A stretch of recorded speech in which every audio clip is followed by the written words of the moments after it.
এই দেখুন বন্ধুরা কীভাবে ধুচ্ছি আমি। এই দেখুন, তাহলে নিচে যে নোংরাটা আছে সেই নোংরাগুলো এই গামলির মধ্যে পড়ে যাবে। আর গামলিতে জলটা যদি বেশি হয়ে যায় তাহলে তো জলটা আবার উপর দিয়ে উপচে পড়ে যাবে, তা সবজিগুলোও যাবে না, সবজিগুলোও দেখুন উল্টে পড়ে যাবে না, শুধু জলটাই বেরিয়ে যাচ্ছে আর নিচের যে নোংরাগুলো সেগুলোও চলে যাচ্ছে। তো অল্প অল্প করে ধুলে ভালো হয়, কিন্তু আমি একবারে অনেকগুলোই ধুয়ে নিচ্ছি, কাজে তাড়াও আছে। আর আপনাদের দেখানোর জন্য যে এতে সবই ধুতে পারবেন, শাকও ধুতে পারবেন। এই দেখুন চলে আসছে।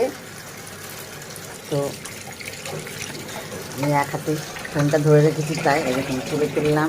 এরকমভাবেও ধরতে পারেন আপনি, সব নোংরাগুলো নিচের নোংরাগুলো সব চলে যাবে। এবার এইভাবে রেখে জলটাকে পাল্টে দিলাম, জলটাকে পাল্টে দিচ্ছি। আর এটাকে আবার নিলাম, নিয়ে আবার আমি ধুয়ে নেব।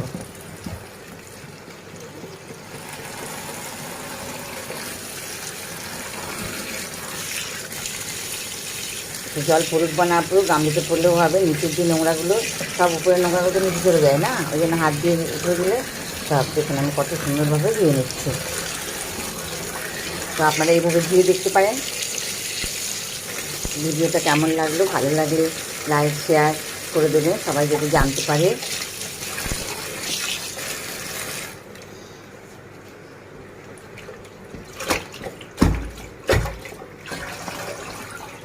তারপর দুবার ধুয়ে নিয়েছি, মানে অনেকটাই ধোয়া হয়ে গেছে। তারপরে আমি এখানে রেখে দেবো, এখানে যে ড্রেনের যে ঝুড়িটা আছে এতে রেখে দেবো। ঝুড়িটা জলগুলো সব বেরিয়ে যাবে। তো আজকে ভিডিওটা কেমন লাগলো ভালো করে জানাবেন। Thank you.